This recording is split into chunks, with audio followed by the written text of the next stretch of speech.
Hey everyone, Jess here with J. Huffman Knives doing another knife education video. I went and saw my friend Bob today. Bob supplies a lot of my handle materials. I buy boards from him.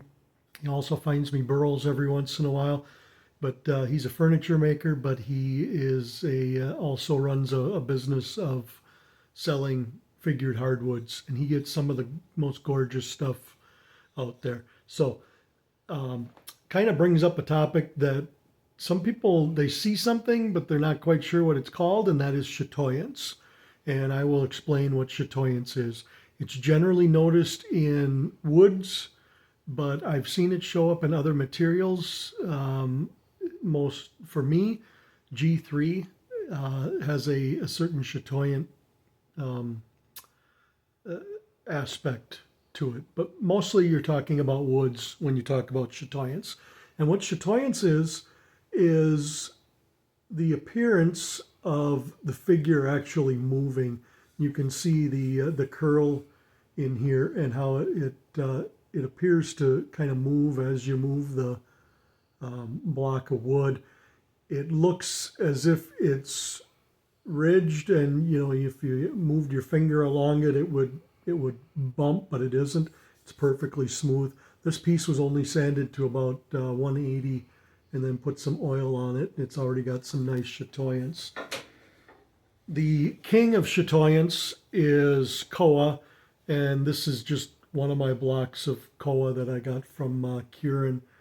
And you can definitely see how the figure changes. It changes colors, it appears to move, and sometimes it just disappears. Like right there, it looks like a pretty plain block of wood, but then as you move it, you can see the curl and the bump in there. So koa is kind of the king of chatoyance. A cheaper option for chatoyance is curly ash, is fairly common, and you can pick it up for a pretty decent price. It doesn't quite pop and grab your attention like the koa does or some other chatoyant woods, but it does. And this is a piece that I picked up for $20. It was already stabilized by Nichols, and it's a nice block, and it's inexpensive.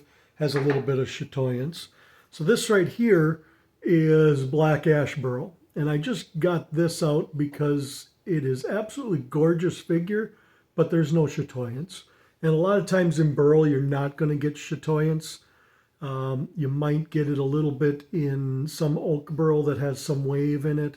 You'll get some minor chatoyance, but it's not going to show up very well on a knife handle just because we have such a small area that we're working with when we're trying to show detail or figure on a knife handle. One thing that I did find at Bob's today, and this is fresh off of the mill saw, and this is curly oak, and I don't know if the camera's picking it up, but it has chatoyance in it, and it is rough sawn. So this stuff is going to be absolutely gorgeous when I get it sanded, stabilized, and buffed up. It's going to glimmer really nicely. So as I said, usually it's referred to a wood, but some G3s that I finished out will also kind of have that glimmer to it and appearance of movement. If you have any questions about chatoyance or handle materials, let me know. If you have something that you want me to do a video on for knife education, let me know. I'd be happy to do it. Otherwise, everybody have a safe day.